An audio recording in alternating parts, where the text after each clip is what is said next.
everyone. Sorry for the terrible lighting. I'm currently outside. So my name's Sophina Webb.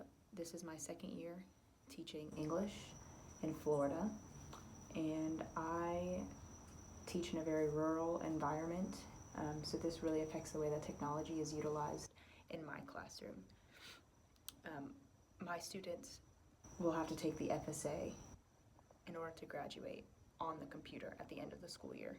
And what I'm noticing is that because of the socioeconomic status of my students, it's kind of hard for them to get used to the idea of using technology daily.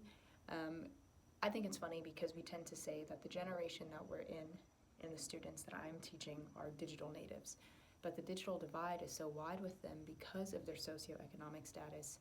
I think that's something that we tend to look over, that there's still going to be pockets of students that technology just doesn't allow to get their hands on fully.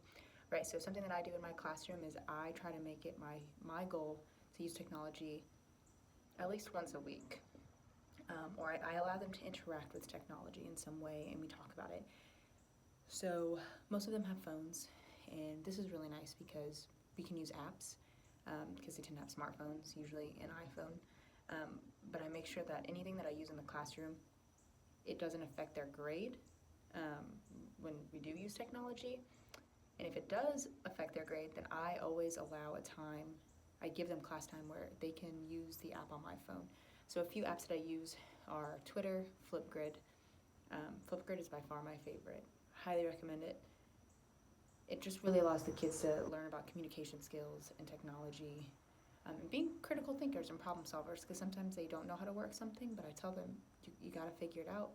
When these students leave high school, most of them are going to be in a field where technology has to be used, and a lot of them don't use it often enough.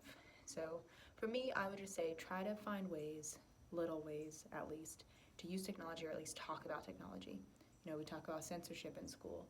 We talk about, netiquette rules. I try to do that a lot because these kids need that. So I have a laptop cart. Not everyone has that privilege. But the computer lab, if possible, or like I said, their phones, or at least show them videos of using things on the computer. I don't think that I can completely shrink the digital divide, but the students won't be able to say that I didn't try to benefit them when they